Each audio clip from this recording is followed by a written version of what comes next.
অনেকদিন কৃষ্ণচন্দ্রকে জব্দ করা হয়নি যে, মনটা তাই কেমন যেন উসকুস উসকুস করছে। সেটা তো গোপালের জন্যে। গোপালই তো মুশকিল আসান হয়ে সব সামলে দেয়। প্রতিবারে সামলে দেয় বলি কি আর এবারে সামলাতে পারবে? না না না না না, এবার কৃষ্ণচন্দ্র জব্দ হবেই হবে, তবে একটু অন্যরকম ভাবে। আপনার কথাটা তো কেমন অন্যরকম শোনাচ্ছে জাহাপানা। তাহলে তুমি শোনাও। কি জাহাপানা? আমার কত ধনরত্ন আছে সেটা কি তোমার জানা আছে উজির? না জাহাপানা, তবে জানার আগ্রহ আছে বিস্তর। শুধু তোমার কেন, আরো অনেকেরই আগ্রহ আছে শুনলাম, আর সেটা যতক্ষণ না জানা যাচ্ছে ততক্ষণ মনটা কেমন খচখচ খচখচ করে। করে বই কি, এই তো প্রশ্নটা শোনার পর থেকেই আমার মনটাই কেমন একটা উসকুস উসকুস করতে শুরু করে দিয়েছে।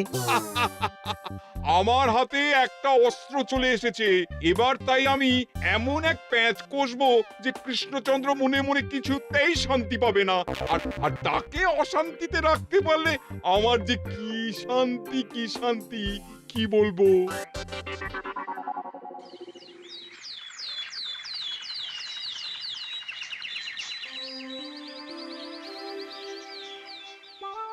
কি যে বলি, মানে এমন আমন্ত্রণ পেলে তো আর না বলা যায় না। যে আমন্ত্রণ পত্র পেয়ে আপনি এত উল্লসিত আনন্দিত, সেই আমন্ত্রণ পত্র কার মহারাজ? আমার অনুমান এই পত্র নিশ্চয়ই নবাবের। তোমার অনুমান একেবারে সঠিক রাজ্যতীষী। উমা, তাই বুঝি আপনি এত খুশি? সব দেখে শুনে আমারও তো খুব আগ্রহ জাগছে। সে তো জাগবেই, তবে আগে ভাগেই বলে না দিয়ে আমি দেখছি কার কেমন সব চিন্তা ভাবনা মাথায় আসে। খবর তো একটা আছেই মহারাজ, তবে কথাতেই আছে না, যত হাসি তত কান্না, তাই ভালোর বদলে খারাপটাই মনে আসছে যে বেশি করে। বোঝো ঠেলা, সবকিছুতেই খালি ঘেঁটে দেওয়া। সত্যি গোপাল, আজকাল যেন সবাইতেই তুমি নেতিবাচক কথা বলো। এটাই তো গোপালের স্বভাব মহারাজ। সে যাই হোক, গোপালের অকর্মণ্যতা টের পেয়েই বোধ হয় নবাব শুধু আমাকে আর মন্ত্রীকে মুর্শিদাবাদে যাওয়ার নিমন্ত্রণ করেছেন। বেশ তো, ঘুরে আসুন না তবে, শুভস্য শীঘ্রম। তবে দরকার পড়লে এই ভাঙা কুলো গোপালকেই দরকারে লাগবে, কথাটা যেন খেয়াল থাকে মন্ত্রী মশাই।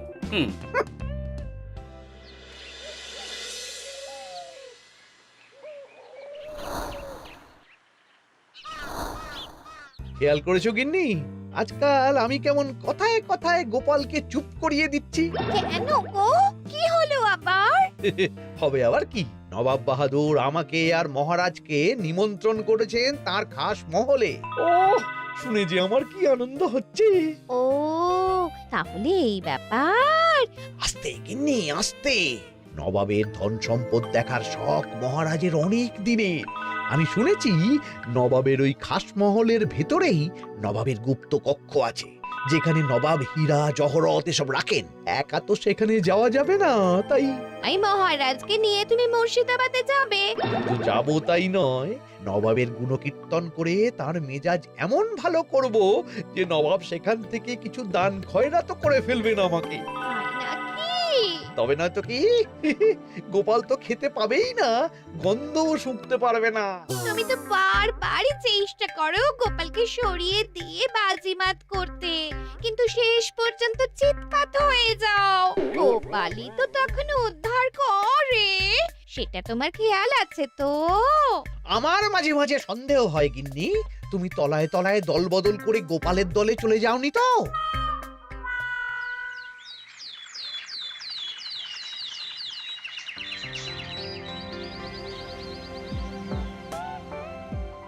এবার বুঝলে তো দাদু, আমরা কিন্তু তোমারই দলে। ঝালে ঝোলে অম্বলে সব সময় তোমার সঙ্গে সঙ্গে থাকি। তাই যখনই পাই তখনই তোমাকে সেবা করার সুযোগ হাতছাড়া করতে চাই না, কি বুঝলে? তাই বলে পড়া ছেড়ে তোরা এখন দাদুকে হাওয়া করছিস? তুমি বুঝবে না দিদা, দাদুকে শুতে বসতে হাতে রাখলে লাভ আছে। সে তো বটেই, আর তুমি বা শুয়ে আছো কেন? তোমার কি কাজকর্ম কিছু নেই? পড়ে পাওয়া 14 আনা ছুটি কাজে লাগিয়ে কদিন ভাবছি দিব্যি গায়ে হাওয়া লাগাবো, বুঝলে গিন্নি? আর আমরা এসে সেটাই করে দিচ্ছি। সে তো দেখতেই পাচ্ছি, তা ছুটিটা কি শেষ শুনি? ওদিকে মহারাজ আর মন্ত্রীমশাই নবাবের কাছে গেছেন, তাই এদিকে আমি শুয়ে পড়েছি, এই আর কি। কথাতেই তো আছে, চাষি গেল ঘর, লাঙল তুলে ধর, তাই না গিন্নি? কথায় কথায় দাদু ভালোই দিয়েছে। কোথায় মহারাজ তোমাকে সঙ্গে করে নিয়ে যায়নি বলে তোমার আফসোস হবে তা নয়, উল্টে তুমি শুয়ে শুয়ে হাওয়া খাচ্ছ। আমার মন বলছে শুধু আমি নয়, নবাবও বাজাচ্ছেন ওদিকে। মহারাজ আর মন্ত্রীমশাইকে ঘটা করে কি আর এমনি এমনি ডেকে নিয়ে গেছেন সেখানে? হ্যাঁ?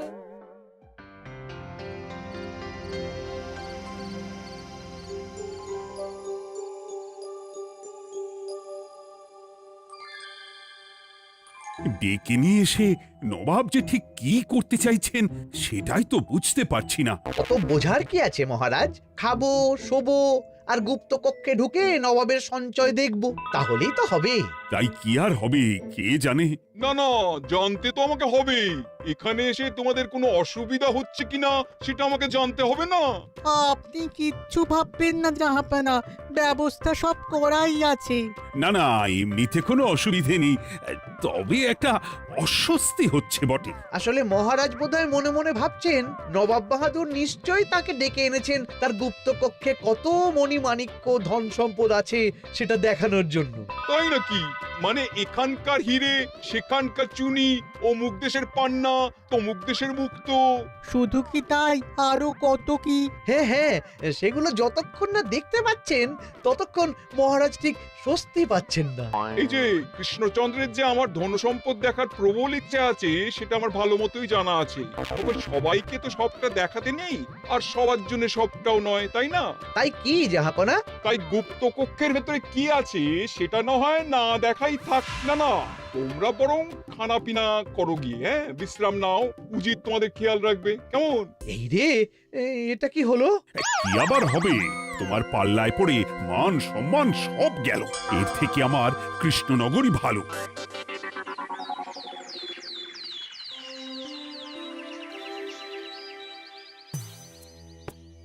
মুর্শিদাবাদ থেকে ফিরে আসার পর থেকেই কেমন থমথমে মুখ করে বসে আছেন মহারাজ। ব্যাপারটা কি? খাতির যত্ন কেমন হলো মহারাজ? কোনো ত্রুটি ছিল নাকি? না না, তেমন কিছু নয়, তবে তবে যে উদ্দেশ্যে নবাবের কাছে যাওয়া সেটাই তো সফল হলো না। গুপ্ত কক্ষে ঠিক কি কি ছিল সেটাই তো জানা হলো না, তাই না মহারাজ? উদ্দেশ্যটা আসলে কার ছিল সেটা আমি এখন ঠিক বুঝতে পারছি। তোমাকে আর সাফাই দিতে হবে না। সেই বুঝবেন, তবে দেরিতে বুঝবেন। কি আর করা যাবে, ফলে যা হওয়ার তাই হবে। না না, তাই বলে নবাব যেভাবে তার গুপ্ত কক্ষে ঢুকতে না দিয়ে আমাকে অপমান করেছেন সেটা আমি মোটেই মেনে নিতে পারছি না। মহারাজের এই অপমানের শোধ তুলতে পারে একমাত্র গোপাল, আমি নিশ্চিত। ঠিক বলেছেন, গোপাল যদি দেয় কোনো চাল তাহলেই নবাব হবেন নাকাল। না না, এর মধ্যে গোপালের ঢোকার কোনো দরকার নেই। এটা মহারাজ আর নবাবের ব্যাপার। তুমি চুপ করো, কে কোথায় ঢুকবে সেটা আমায় দেখতে দাও। এখানে আর দেখার কি আছে মহারাজ? নবাবের মুখের ওপর তো আর কিছু বলা যাবে না। তুমি বলো গোপাল, সুযোগ পেলে তুমি নবাবকে পাল্টা শিক্ষা দিতে পারবে কিনা? সুযোগ পাওয়া যায় না মহারাজ, সুযোগ তৈরি করে নিতে হয়। তাই আমি সুযোগ তৈরিও করব আর তার সদ্ব্যবহার করব। আর এটাও বলে রাখছি, নবাবকে নাকাল করে সুদে আসলে আপনার অপমানের বদলা নিয়ে তবে ছাড়ব।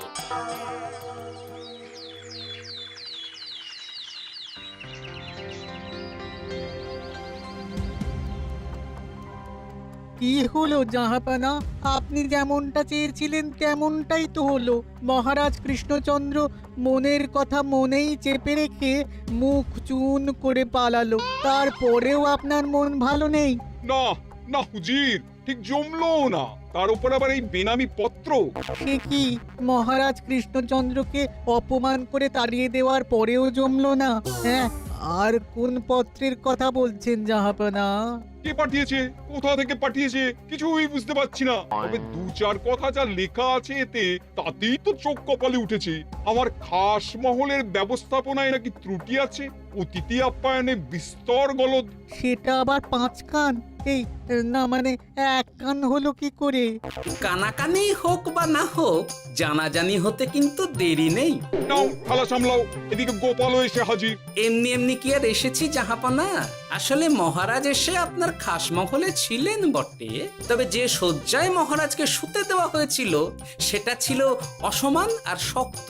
তাই আমি ছুটে এসেছি আপনার এইরকম নিম্নমানের সামগ্রী আর ব্যবস্থাপনা দেখার জন্য। এখানে আবার দেখার কি আছে? সবাই তো জানে নবাবের ধন সম্পদের কথা, এবার না হয় আমি নবাবের দৈন্য দশার কথা জানাবো সবাইকে। এসব কি হচ্ছে কিছুই তো বুঝতে পারছি না। প্রথমে এই পত্র, তারপর গোপালের অভিযোগ এই মাত্র। না না না না, এই রকম হতেই পারে না। কি হতে পারে না জাহাপনা? আমার শয্যায় কোনো গলদ নেই, আর এটা শুধু তুমি চোখেই দেখবে না, একবার শুয়েও দেখবে। আজ রাতটা তুমি আমার খাস মহলেই কাটাবে, আর ওই শয্যাতেই শোবে। হ্যাঁ, এই রকম করবেন না জাহাপানা, গোপালকে বিশ্বাস নেই, কখন যে কি করে ফেলবে তখন দেখবেন মাথা চাপড়াতে হবে। তবে এটাও শুনে রাখো গোপাল, যে গুপ্ত কক্ষ আছে যেখানে হিরে জহরাত প্রসাধনী সামগ্রী ইত্যাদি প্রভৃতি রাখা আছে, তার দরজা কিন্তু কোনো মতেই খুলবে না। সত্যি কথা বলতে কি, সেই গুপ্ত কক্ষ দেখার স্বাদ আমারও ছিল বটে, তবে কি আর করা যাবে, নবাব যেমন বলবেন সেটাই মেনে নিতে হবে। তবে মনটা আনচান করবে, এই আর কি। যাক, গোপালের মনের মধ্যেও অস্বস্তি ঢুকিয়ে দেয়া গেছে তাহলে। বাবা, ছুঁচ হয়ে ঢোকার সুযোগ পেয়েছি, এবার ফাল হয়ে বেরোবো।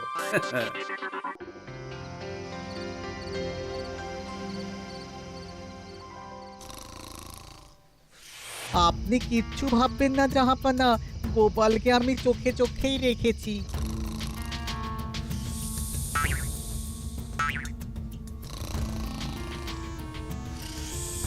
কিন্তু দেখে তো মনে হচ্ছে গোপালের শুতে কোনো অসুবিধা হচ্ছে। তা কি করে হয় জাহাপানা? অবশ্য কায়দা করে গোপালের মনে যে গুপ্ত কক্ষের ভাবনা ঢুকিয়ে দিয়েছেন, হতে পারে তার জন্যই সে আনচান করছে।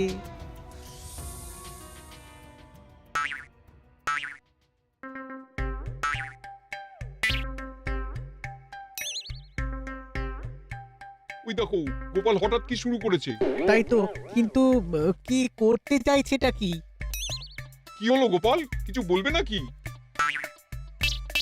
এ কি, আমি কোথায়? ও, এটা তো রাসমহলই মনে হচ্ছে। এখানেই তো তুমি ছিলে, কি মুশকিল। আচ্ছা, তোমার অসুবিধাটা ঠিক কোথায় হচ্ছে বলো তো? না না, শুতে তেমন কোনো অসুবিধা বোঝার আগেই তো অন্য অসুবিধে শুরু হয়ে গেল। আসলে সত্যি সত্যি তো আর গুপ্তকক্ষে ঢুকতে পারিনি, তাই স্বপ্নে ঢুকেছিলাম মনে হলো। তারপর সেখানে ঢুকেই দেখতে পেলাম বস্তা বস্তা ধনরত্ন। আমি তো সেই বস্তার ভেতরে হাত ঢুকিয়ে সেগুলোকেই দু হাত দিয়ে তুলছিলাম। এবার তো বুঝতে পেরেছো যে তুমি স্বপ্ন দেখছিলে। এবার ঠিকঠাক ঘুমো তাহলে।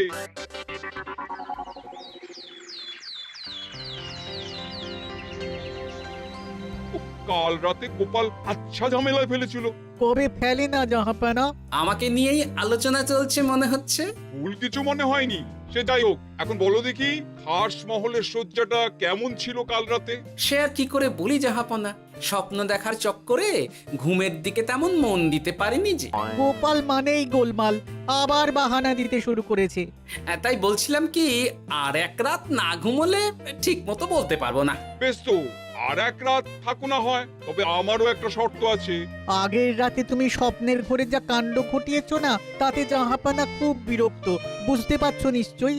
বুঝেছি তো, তবে যে কোনো শর্তেই আমি খাস মহলে শুতে রাজি।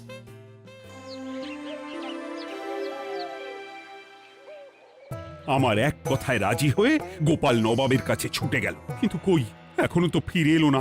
এমনও তো হতে পারে মহারাজ যে নবাব গোপালকে আটকে রেখেছেন। হ্যাঁ, কেন?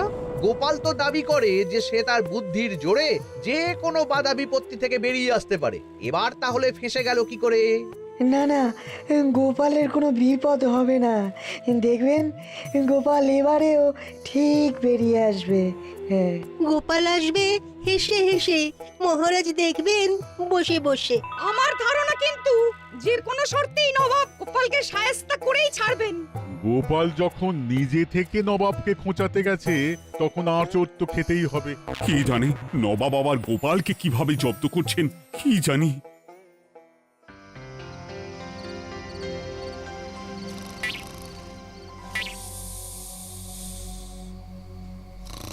ব্যবস্থাপনায় কোনো ত্রুটি নেই জাহাপানা, তবে আজ গোপালকে না আচ্ছা জব্দ করা হয়েছে জাহাপানা। গোপালকে আজ আর বালিশ দেওয়া হয়নি। এমনটাই তো নির্দেশ দিয়েছিলাম। দেখি আজ মনে হচ্ছে গোপাল বিশেষ ট্যাপও করতে পারবে না।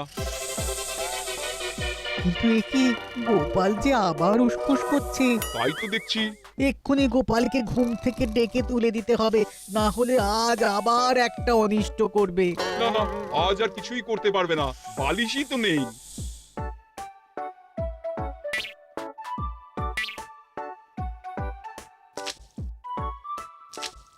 এ কি, গোপাল তো আবার শুরু করে দিয়েছে। ধরো ধরো ধরো, এক্ষুনি ধরো ওকে। আরে ওঠো ওঠো, জেগে ওঠো গোপাল। আরে হচ্ছেটা কি? আজ আবার তোমার কি হলো? এ হে, আজ আবার একটা গন্ডগোল করেছি মনে হচ্ছে। গন্ডগোল বলে গন্ডগোল, জল ছড়িয়ে কি অবস্থা করেছো দেখো। আমার কোনো দোষ নেই, কিন্তু সেই আবার গুপ্তকক্ষের স্বপ্ন এলো আর গোলমাল হয়ে গেল। আজ আবার কেমন স্বপ্ন এলো? গুপ্তকক্ষের যেদিকে আরব আর পারস্য দেশের আতরের সম্ভার ছিল, স্বপ্নে সেই দিকে ঘুরছিলাম আজ। সেগুলো ছড়িয়ে ছড়িয়ে দেখতে দেখতেই স্বপ্ন ভেঙে গেল। বটে, দাঁড়াও, কাল সকালই তোমার ব্যবস্থা হচ্ছে।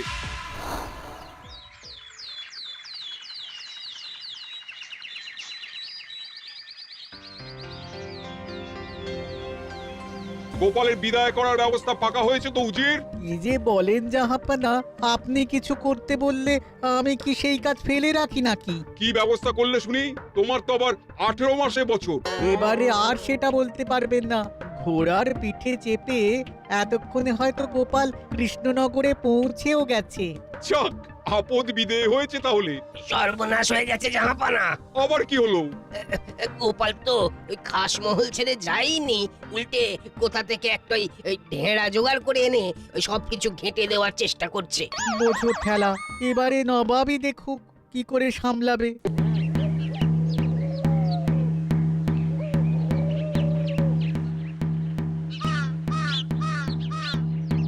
শুনুন শুনুন শুনুন, আরে আরে আরে, আরে কি শোনাচ্ছটা কি গোপাল?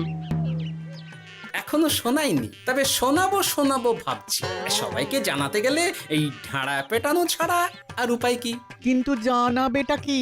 এই যে নবাব যে অতিথিদের ডেকে এনে তাদের নিশ্চিন্তে ঘুমোতে দেওয়ার ব্যবস্থা করতে পারেন না, এটা তো সবার জানা দরকার। কি বিপদ! না না না না, এই বদনাম নিয়ে আমি গোপালকে কোথাও যেতে দেবো না। তাহলে কি করতে হবে জাহাপানা? আজ ও রাতে গোপাল খাস মহলে শোবে। এই তো এবার পড়েছেন গোপালের জালে।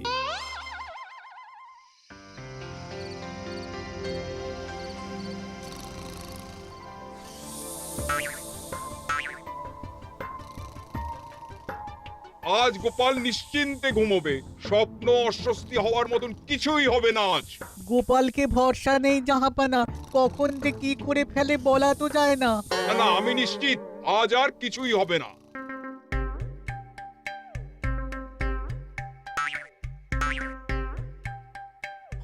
হবে না বলতে বলতেই হতে শুরু করেছে জাহাপানা। আরে ওকে গিয়ে চেপে ধরো এক্ষুনি। ঘুমের ঘোরে আবার কি করছো গোপাল? এবার আবার কি হয়েছে? আবার কি স্বপ্ন দেখছিলে নাকি? কি মুশকিল হলো বলুন তো দেখি। গুপ্তকক্ষে ঢুকতে পারিনি, কিন্তু তার স্বপ্ন দেখা তো থামছে না। তার মানে? আজ স্বপ্নে দেখছিলাম গুপ্তকক্ষের একদিকে দামি দামি রেশমি কাপড়, মসৃণের বিপুল সম্ভার, ওই সেগুলোই টেনে টেনে দেখছিলাম আর কি। তাই বলে পর্দা ধরে টানাটানি করতে হবে? ওই দেখুন, ওগুলোকেই তো মসলিন ভাবলাম। না না না না, এবার আমি মনে মনে স্থির করে ফেলেছি এই ঝামেলা থেকে বেরোবার একটাই উপায়, আর সেটাই এবার আমি করব।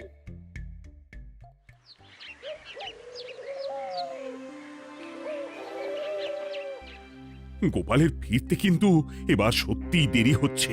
দেখুন, হয়তো গোপাল বেশি বাহাদুরি দেখাতে গিয়ে ফেঁসে গেছে। ফেঁসে নয়, এই যে কেমন হেসে হেসেই এসেছি দেখুন। এই তো গোপাল ফিরে এসেছে। শুধু ফিরেই আসেনি, তার সঙ্গে আরেকটা সুসংবাদও নিয়ে এসেছি। হ্যাঁ, সেটা আবার কি? আমার প্যাঁচে পড়ে নবাব শেষ পর্যন্ত বাধ্য হয়েছেন গুপ্তকক্ষ খুলে দিতে, সঙ্গে কিছু উপঢৌকনও দিয়েছেন। ব্যাপারটা ঠিক কেমন করে কি হলো বলো দেখি।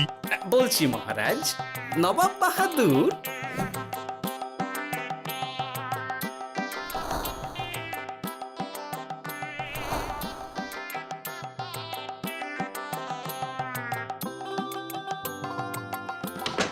এসো গোপাল, তোমার জন্য আমি গুপ্ত কক্ষের দরজা খুলেই দিলাম। তবে খবরদার, আবার উল্টো পাল্টা স্বপ্ন দেখে ঘুম নষ্ট হওয়ার বাহানা দেবে না। আর কৃষ্ণচন্দ্রকে গিয়ে বলবে তারও আর গুপ্ত কক্ষ দেখতে আসার কোনো বাধা নেই। আর একটা কথা,